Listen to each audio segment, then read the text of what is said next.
Hello and welcome back to another episode of the FPL Show on the Gallowgateshots YouTube channel. I'm Matt. I'm Daniel.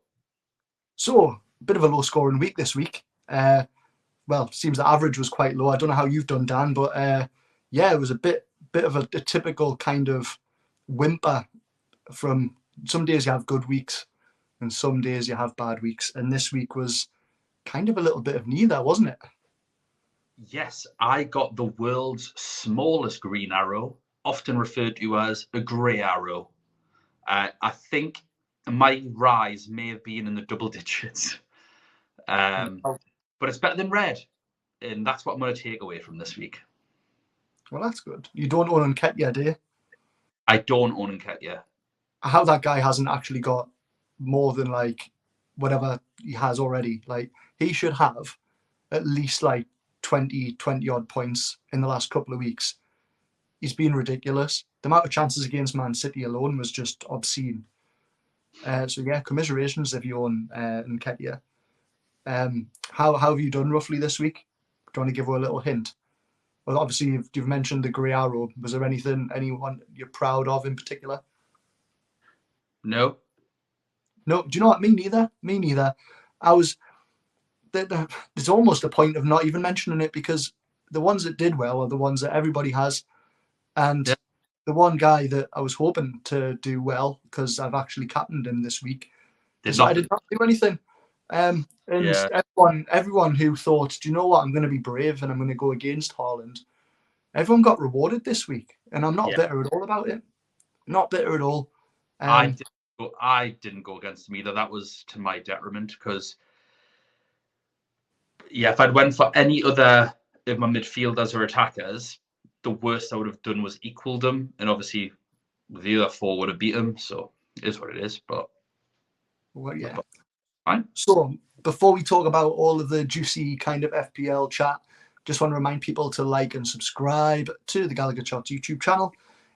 We are pushing nearly 10,000 subscribers. If you become a member for £2.99 a month, you get access to the Telegram group, and obviously you get lots of bonus features, early access, and all that jazz. So make sure you hit the like button, subscribe, and click the bell if you want to be told about when different videos get released by us, because there's bloody loads of it. So we'll have a little chat this week. For some weird reason, God knows what it is, Man United, Newcastle, Brighton, and Brentford don't play. I didn't know that. It's weird, isn't it? I don't know why. Something must be going on. We'll not mention it, because God forbid I don't want to jinx it. Like, literally cake in me pants. But they don't play. So if you've got players in those teams, you might even be looking at free hitting, because they are quite popular teams. So with that in mind, although Liverpool and Arsenal and Man City feel like we've talked to death about, we're going to try and avoid that, because they're the obvious picks. Liverpool have obviously got a very, very decent double game week against, I think it's Wolves, and who else is it? Against Palace away, Wolves at home. Yeah, so straight away you want to be looking at potentially getting some Liverpool in your team. You'll already have Arsenal in your team, and potentially you've got Haaland, KDB, or a Man City defender. If you're free hitting, we're hopefully going to help you out a little bit this week, or if you want to take a little bit of a punt to gain rank. Me and Dan are both going to give 2 assets each who don't play from Liverpool, Arsenal, or Man City. We are scraping the bottom of the barrel, aren't we? Yeah. But it's going to be fun. If it pays off, hey, we look absolutely class. We've got nothing to lose, so why not? Exactly. Do you reckon we'll see many free hits this week? I think we'll see loads of free hits this week. I'm not sure if it's the best time to free hit. I think, is it game week 28 or 29? One of them, there's like way more blank game weeks. Like, that's when you want to be free hitting, without a shadow of a doubt. Do not free hit, even if you've got to play 9 players. Because I reckon you can even take a -4, especially if you're going to pump it full of doubles. Like, if you go with your Arsenals and your Liverpools, you'll get, obviously, if you've got 3 Arsenal and you're only playing 9 players, then technically you've still got like 12 games out of them.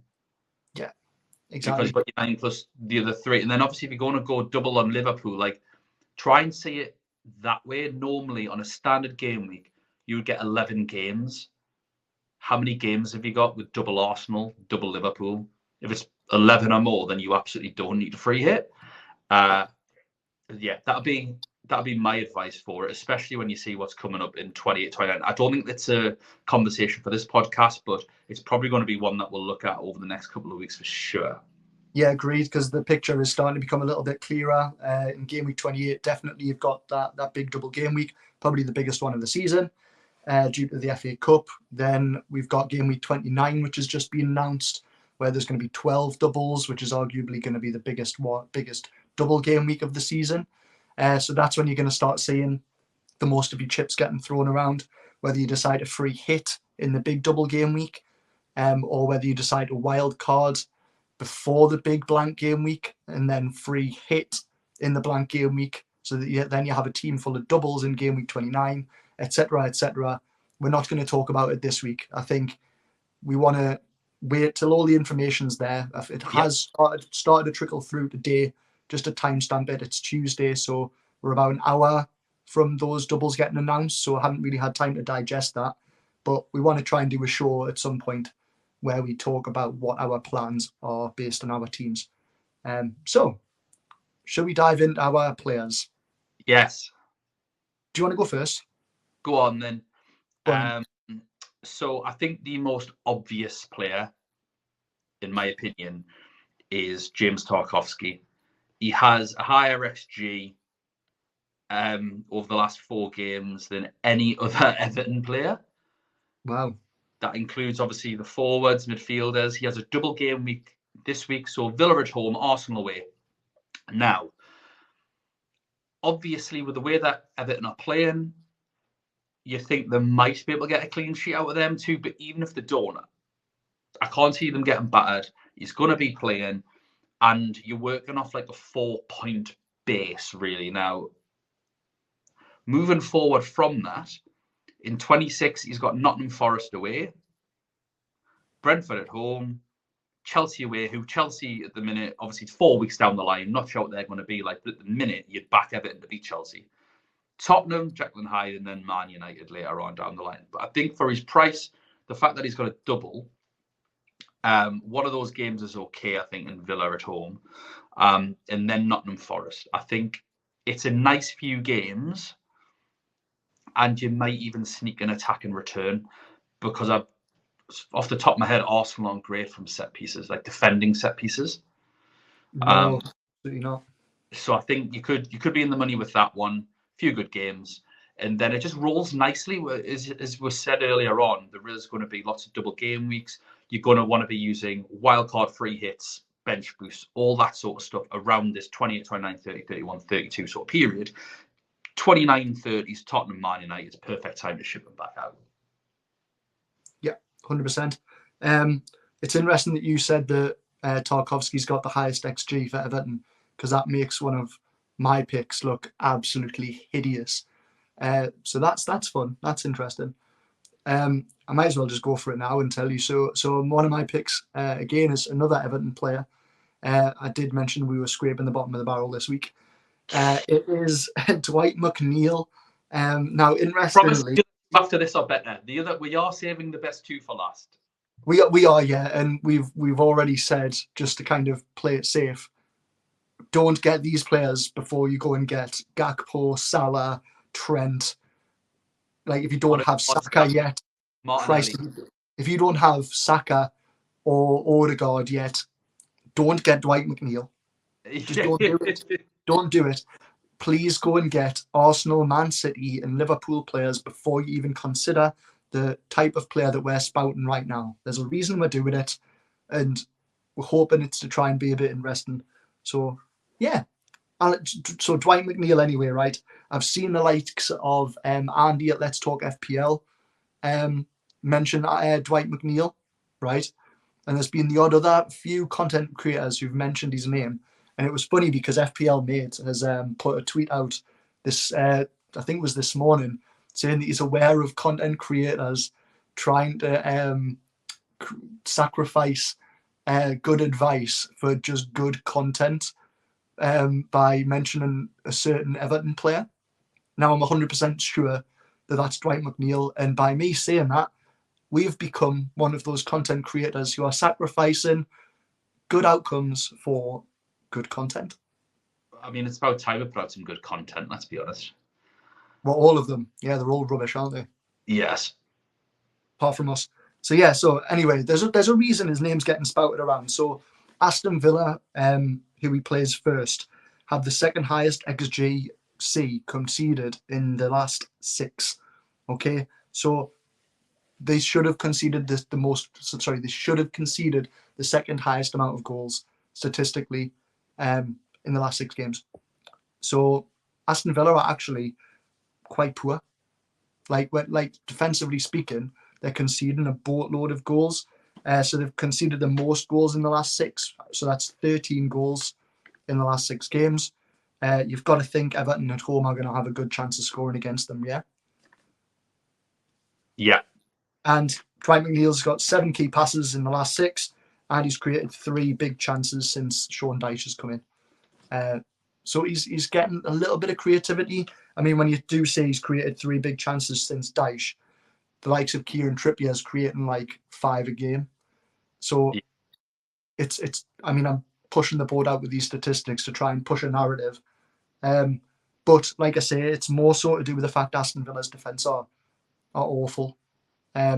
You thought with Emery that they would have been, and it looked like that for a while, where it looked like they were going to be a lot more drilled and a lot more like defensively sound. But it doesn't look like that's the case. Is that a bit unfair? I just think they're adapting to a style. Some games they look fantastic. Like if you watch that game against Arsenal, it was a mint game. I thought they did really well. And Arsenal are top of the league for a reason. And then when you look at the conceded 4 goals, but one of them is one of the luckiest goals you're ever likely to see. Hits the crossbar, bounces back, as we said, and goes in, which is magic. Magic, considering Martinez is such a shit house.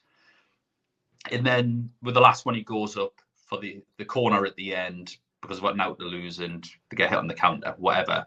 They are seconds away from that being a 2-2 draw and a good result against Arsenal. And then maybe we're talking about things differently. So I think applying a bit of context to figures sometimes is important, but I'm sure they also shipped 4 goals to Leicester or something like that recently, and 4-2 loss that was. Yeah, so they've definitely got it in them. I think the difference is Everton, I don't think have got 4 goals in them at all. But with Villa, like you say, they aren't particularly great at the back, regardless of how exciting they are going forward at the minute. Because I do think they actually are looking okay going forward. But at the back, they're a bit worrying. And I think they're not going to like playing against Everton. Everton are just going to be sat really, really tight, even at home. Goodison Park. It's the type of fixture that players like Coutinho just don't get up for. And I can see another upset happening. But Villa will be a Dr. Jekyll, Mr. Hyde club for the rest of the season, most likely, until he's had like a full pre-season with them. He's been able to work everything out, and then I think we will see Aston Villa being quite a good team next year. Unfortunately, yeah. So, and to throw a little bit of recency bias in there, so the second fixture is against Arsenal, and Everton obviously won that 1-0. Dwight McNeil got the assist in that game, and obviously your pick Tarkowski got the goal. So, I mean, I would be pretty chuffed if that happened again. Yeah. So, who would be your second choice then? Again, not from Liverpool or Arsenal or Man City. Got it. So, I'm going for the most fixture-proof player in the league. Scored against this team the last time he played them. I had him at the start of the season. And when you look at a consistent points run, he's just on the money. Never really a captaincy option. And that is future Newcastle starlet James Maddison. I don't care about his fixture. To be fair, it's only Arsenal this week, and they're playing at the King Power. After that Southampton away, they're rubbish. Chelsea at home aren't great. Brentford away, that'll be quite tough. But I think that what was that, 0-0? No, that can't remember. There was a draw at the beginning of the season. Yeah, Maddison got an assist in that, 2-2. Palace, and then he's got Palace and Villa in a double in 29, guaranteed. Then Bournemouth at home. So he's got a double in the next 6 weeks, and it doesn't matter who he plays. He can pop up, get a free kick. You break beyond the lines. I think Iheanacho is looking really good with him at the moment as well. He's going to be a future player that we're going to want. Like Gameweek 29, I expect Iheanacho's ownership to be popping up around 50%. Yeah, his double in Gameweek 29 is Crystal Palace away and Aston Villa at home. Lovely. So Leicester players are probably going to be on the menu, definitely. Yeah, so I just think getting there early and take his points, he's probably going to get you in between 5 and 8 points every week. One thing I noticed in the because I watched them against Man United, and I don't know whether it's something that was a Man United doing well thing or a Leicester doing bad thing or a little bit of both. When Man United were pressing, James Maddison was visibly like frustrated at the fact that Leicester were just like hoofing the ball forward out of like panic. So Man United were pressing them hard. Leicester were just essentially kicking the ball away, and Maddison was just kind of isolated in the centre circle, like gesturing with his hands, telling them to keep the ball down. However, when they did get away and did get through, it was only David De Gea that kind of denied them, because Leicester could have been at least 2 or 3 goals to the good against Man United in that game. So yeah, I'm in total agreement that Leicester are a very good attacking team at the minute since James Maddison's been back in the team, and that's no coincidence. A bit on Arsenal. They haven't kept a clean sheet since the 15th of January in all competitions. So, I mean, for all of us sitting here with Arsenal defenders like Gabriel and White, it's been a bit of a sorry state of affairs since the World Cup. Arsenal have conceded 9 in their last 6, so they're leaking goals. Not so many chances they're giving away, but the chances that they are giving away, that the ball's going in the net, and that's all that counts really. And Maddison's obviously had 3 goal involvements in the last 4 since he's been back, so it all kind of like spells out quite positively for Maddison. I am tempted. Sometimes we've mentioned it before. We can get kind of suckered into just the double game weeks and trying to just make those precious transfers, trying to get the ones in who have got the 2 fixtures. But I think we would be a bit silly to overlook James Maddison. I agree. 5 to 8 points every week. That is kind of like bread and butter, isn't it? Yep. Shall I give you my last one before we move please. on? So we've already mentioned Aston Villa being quite poor at the back, but you obviously mentioned that they are doing better in attack. One person, and I kind of don't like doing this because it's like the horse is already bolted. Yes. And like he's already got 4 goals in 4 games, and that's Ollie Watkins. He's not exactly a pick from me, which is like, ooh, take a punt on him. He might start doing well. He is doing well. He's starting to do well in a system that looks like it suits him. He's taking chances confidently, like the one he got against. I can't remember who they played, but was it Arsenal? What, yeah, it was. Yeah. Yeah. So it was quite a tough angle. And did he take it with his left foot and slotted it in the right hand corner? It was a great finish. And under Gerrard, there was no chance. He wasn't even taking one-on-ones, let alone chances like that. So he does look like a man in form. He's got two fixtures in the double game week 29, which is Chelsea away and Leicester away. So 2 away fixtures. Chances are, though, you are going to be using your chips by then. But I just think with the fixture in game week 28 as well, I believe, he's somebody that you might just want to have. Somebody who you know is just in case. And Palace at home, West Ham away, and Bournemouth at home. You can't really ask for too much better than that at the minute in terms of attacking weak defences. Exactly. And I mean, obviously, Bournemouth are only good when they play Newcastle United, and Watkins doesn't play for us. Newcastle. So that's good. That's a plus. But that's it really. There's nothing really much more. It's more of a, if you've got a Mitrovic in your team, or somebody like that who looks like he's struggling for fitness, a move to Watkins might not be the worst idea, especially against an Everton team who are still finding their feet under a new manager. Could be worth it.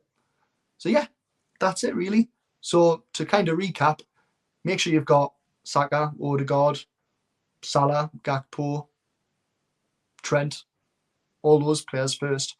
But if you've already got them and you're quite lucky and feel quite satisfied, go and have a punt on McNeil or Maddison or Watkins or Tarkowski and let us know how you do. Because I'll not be doing it. I'll tell you that much. I'm buying Gakpo and Trent, I think, this week. That's exactly what I'm buying. I'm buying the pair of them. And I might take a -4 to just because I've got players like Che Adams who might be injured, and like got players like Kyle Walker who might play 90 minutes against Leipzig tomorrow. Yeah. And then it's like, well, is he going to play at the weekend? And I just can't be chuffed with it. So I might take a -4, might take a -8, just to make sure that I can field as many players as I can. And like I say, because I know I'd be guaranteed zeros, the -4, at least if I get 2 points off them, then you're sort of kicking off from a -2, really. Yeah, and I mean, we've talked about trying to save that free hit. Because I loaded up on Brighton because I knew that there was an impending double game week. I had Man United players who were doing really well, Newcastle players who were doing really well. And now I knew that this blank game week was coming, so I had to take, I think, consecutive -4s, which hasn't paid off. Like, so this week I brought in Kilman and who else was it? Kilman and somebody else, and it was they both blanked pretty much. And one of the painful ones was going Kilman over Tarkowski. That was kind of like what I was. So it was like what Tarkowski got 8, and Kilman got 2. Yeah. And then obviously, so this week, in order to be able to field 11, it looks like I'm going to have to take that another -4 with Gakpo and Trent coming in, which I think is going to be like probably the 2 most transferred in, other than maybe Mo, because I've just seen an update there where Pep's confirmed that De Bruyne is ill, so he's missing the Champions League game through illness, and he looks like he's not sure whether he's going to be playing in game week 25. So that could mean the amount of players bringing Salah in has just almost doubled. Yeah. Because everyone who owns KDB is just going to see that easy move of going, right, bring in more. I'm expecting Red Arrow because I don't think I'm bringing in Salah. See, I don't know what to do now though, because I was going to bring in Gakpo for Rashford, but now I'm considering, do I just hold Rashford and field 10 and sell KDB, and then at least I've had more. Liverpool away, then he's got Southampton at home. I think Rashford, if you want to get rid of the other Man United players, sound. I've only got one. Like, so short. It'd be short of Trent. And then go on. Yeah, I think it's short of Trent. That's what you want to be doing. If you want to get rid of your Man United players, you're saying you have to keep Rashford. Because I think I went to the Liverpool game and they didn't impress us at all. It was 10 minutes of magic and 10 minutes of madness altogether. Most of their XG came in the last 10 minutes when Sean Longstaff and Joe Linton were lying face down in the grass, absolutely blown out their arse, and Dan Burn was playing left back, centre back, and right back. And Matt Ritchie was running around just trying to pull everyone's shorts down, essentially. Yeah, so I think, obviously it's always scary going without Salah, but I've owned him for quite a bit. I only sold him recently. I think I sold him the day before their double got released, in a double up for Kane, so that already hasn't worked out too well. But yeah, I was desperate to get rid of him for weeks. How they changed that much? Did he do any that worldy pass against us? But I think Shaw and Trippier made it as easy as possible for Gakpo to score. Yeah. Against another team, maybe not. I don't really think he had that much to do. Yeah, I think the box were terrible. So I prefer Gakpo to Salah, to be fair.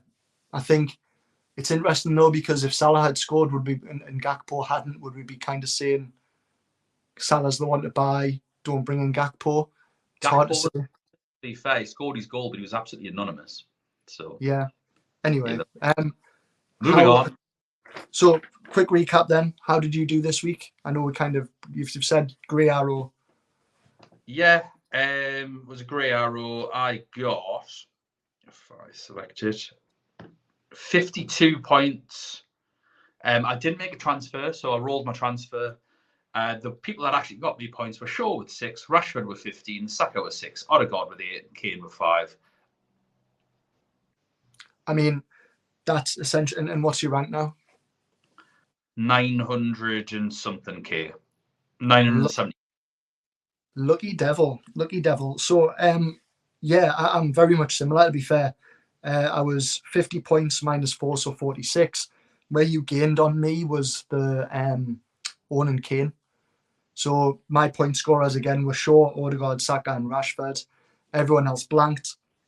The other transfer I did was bringing in Felix for Greenwood, thinking that Chelsea would get something against a really poor Southampton.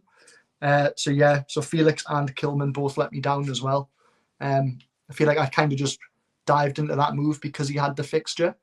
And in fairness, I think this game week he plays Tottenham, who aren't exactly amazing themselves. I think Chelsea versus Spurs is going to be a very odd game to watch. So I'm now, I was 1.6 million in the world. I had done really well because I played my triple captain last week with Haaland. Obviously didn't do as well as Rashford, but I'm now sat in the top 2 million, which was great. Got me first red arrow though since the restart, so I'm quite upset about it. So I'm chilling at 1.7 million. I still feel like I'm on target with chips to play and the doubles to play. I said that I wanted to get in the top 500k, considering I said this when I was 4.3 million in the world, right? And I'm now 1.7 million. I'm not doing too bad. So yeah, fingers crossed I can keep doing that and take advantage, because I do think a lot of the less engaged managers are going to be thrown a bit this week. You can already see we've got transfers out for Pope, who still plays this week. Next week.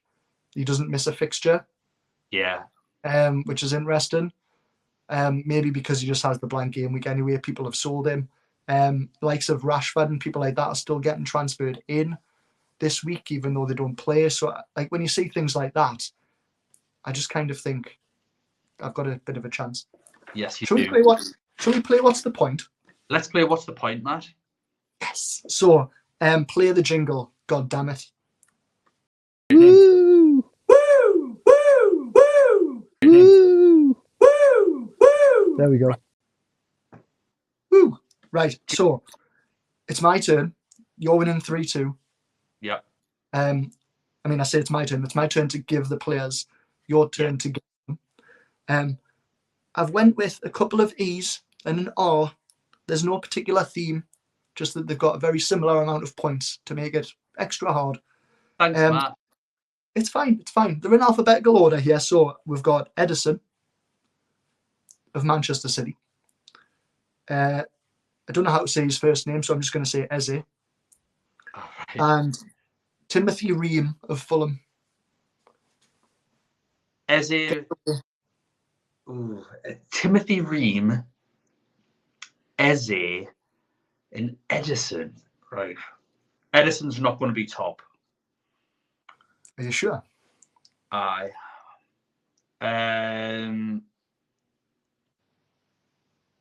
It's going to be mental, this. I'll go. Dan, Eze Ream, Edison. So, number one, we've got Eze with 87 points. Then we've got Tim Ream with 84. And then last with 83 is Edison. So that is now 4-2 to you, Dan. Well done. You can almost taste that pint that I've got to owe you if you win. On that sad note, we're going to just quickly have a little look at the Gallowgateshots mini league before we go. I'm currently 160th, which is a damn sight better than what I was doing, but still not great. We have a new leader who was at the top at the very beginning. Can you guess his name? Is it the mystery Liam Woodfine? Not Mr. E, but Liam Woodfine. Yeah, it's Liam Woodfine. He's topped with 1,578 points. Then, I don't know whether this is his real name, but I'm bloody hoping it is. Sam Mallardice in second place, if that's his real name. I mean, it's definitely not, but if it is, incredible. With 1,569 points, so a little bit of a gap there of 9 points. And Scott Hutchinson, who was sitting top for a while, is now third with 1,568. And that pretty much is everything we need to talk about today. Nice and quick. Record time. Yeah, nice and quick. Nice and quick. Pancakes, mate. Pancakes are calling. We are recording on a Tuesday, if you didn't already know. Pancake Tuesday. So, yeah, I'm just about to go and fill my face. Lucky you. I had them for lunch. With pancakes, of course. Nothing else. On that note, have a lovely, lovely, lovely, lovely game week 25. And if you go into the final, enjoy yourself. I will be joining you. I'm very excited. Bye.